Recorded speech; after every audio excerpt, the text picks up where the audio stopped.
बिस्मिल्लाहिर्रहमानिर्रहीम। अगर आप मेहनत हुआ और सब्र कर रहे हैं लेकिन वो नहीं मिलता जो मांग रहे हैं, तो मेरी आप सबसे रिक्वेस्ट है, एक बार इस वीडियो को जरूर देखिएगा। इंशाल्लाह आपको ये वीडियो देखकर जरूर सुकून मिलेगा। याद रखो, सब्र करना आसान नहीं होता। सब्र दिलो जान मांगता है, बहुत बड़ा दिल चाहिए होता है सब्र करने के लिए। हाँ, मैं मानती हूँ अल्लाह प्यार करने वाला है और 70 माओं से ज्यादा प्यार, तो वो क्यों अपने बंदों को इस तकलीफ में डालेगा। ये सब बातें दुरुस्त हैं, लेकिन मेरी बात सुने, गौर करें। क्यों अल्लाह ने सब्र को इतना मुश्किल बनाया? क्यों अल्लाह हमें फौरन वो नहीं दे देता? क्यों अल्लाह हमें इंतजार करवाता है? क्या अल्लाह हमसे प्यार नहीं करता? क्या अल्लाह हमें मुश्किल में देखना चाहता है? क्या अल्लाह हमें अपना दुश्मन समझता है? पता है क्यों? आपका अल्लाह, आपका खालिक, आपका मालिक आपको इतनी परेशानियां देता है क्या? क्योंकि वो चीज जो मुशक्कत से मिले वो बहुत कीमती हुआ करती है, उसकी कदर की जाती है, उसे संभाल कर रखा जाता है। इसीलिए आपका अल्लाह चाहता है कि आप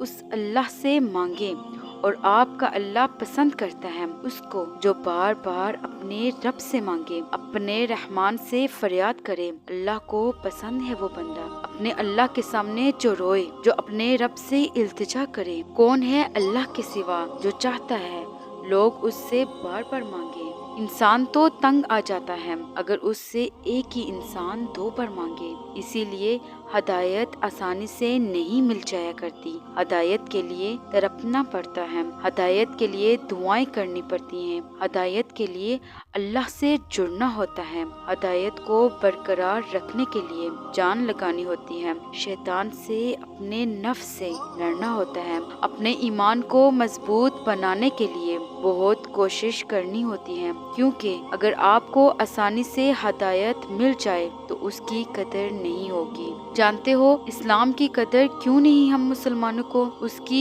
यही वजह है कि हमें इस्लाम विरसा में मिला है, हमें जद्दोजहद नहीं करनी पड़ी। ये होती है सब्र की कीमत। लेकिन याद रखें, सब्र के साथ साथ मेहनत और दुआ भी लाजमी है। हाली बैठ जाना और सब्र करना, मेहनत न करना बिल्कुल भी ऐसे नहीं होता। हाँ, कुछ हालात जिनमें हम सिर्फ सब्र कर सकते हैं उनमें सब्र करें और दुआ करें अपने रहमान से। तो मेरे बहनों और भाइयों, रो रो कर अपने रब से मांगना होता है, अल्लाह से दुआएं करनी होती हैं। यूं ही हाथ पर हाथ रख कर बैठने से कुछ हासिल नहीं हुआ करता। नफ्स की हवाशात को रद्द करना होता है। इसलिए कुरान पाक में अल्लाह ने फरमाया है कि जब बंदा बहुत परेशान हो जाता है तो फिर उसको तसल्ली दी गई है, इन्ना माअल उसरी युसरा, बेशक हर तंगी के बाद आसानी है। अल्लाह के सामने ऐसे गिड़गिड़ा कर मांगे कि अल्लाह पाक आपके आंसुओं को